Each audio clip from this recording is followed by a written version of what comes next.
తోటి ఆ రోజు 16,000 కోట్ల రూపాయలతోటి మేము డెవలప్ చేద్దామని అంచనాలు వేసినాము. ఈరోజు ముఖ్యమంత్రి గారు స్వయంగా నోటితోటి 50,000 కోట్ల రూపాయలు అయితే అయినా ఒకసారి, 75,000 కోట్ల రూపాయలు అయితే అయినా ఒకసారి, 1,50,000 కోట్లు అయితే అయినా ఒకసారి 4 నెలల్లో 3 స్టేట్మెంట్లు ఇచ్చిండు. కాబట్టి ఏదో పెద్ద కుంభకోణం ఇందులో జరగబోతుంది, పెద్ద అవినీతి జరగబోతుంది. కాబట్టి దానికి వ్యతిరేకమన్నాం.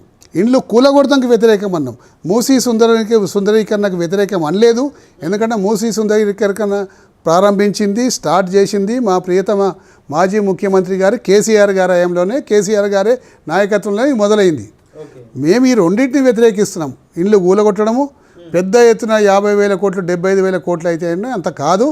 ఇలా అవినీతి ఏదో జరగబోతుంది కాబట్టి దాన్ని వ్యతిరేకిస్తాం.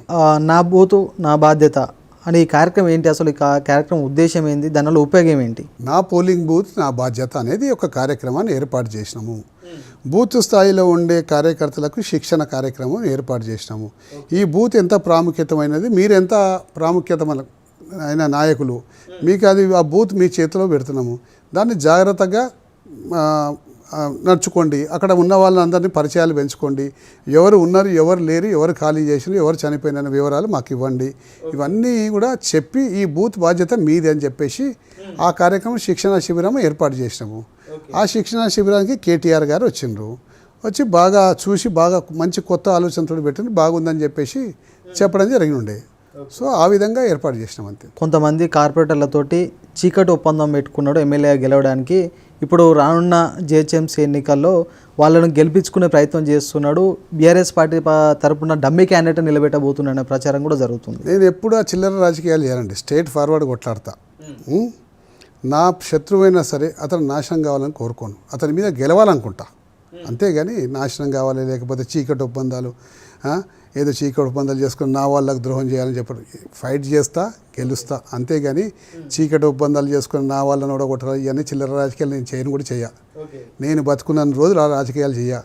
నా కార్యకర్తలను కూడా చేయనియ్య. అటువంటి నా పద్ధతి కొంచెం డిఫరెంట్ అండి. ఆ డిఫరెంట్లో అవినీతి పరులు ఇమడలేక నన్ను విమర్శిస్తారు. ఇప్పుడు రానున్న జిహెచ్ఎంసీ ఎన్నికల్లో అసలు మీ పాత్ర ఏంటి? నా పాత్ర ఏంటి? నా అభ్యర్థులు నేను గెలిపించుకోవాలనే పాత్రనే ఉంటుంది.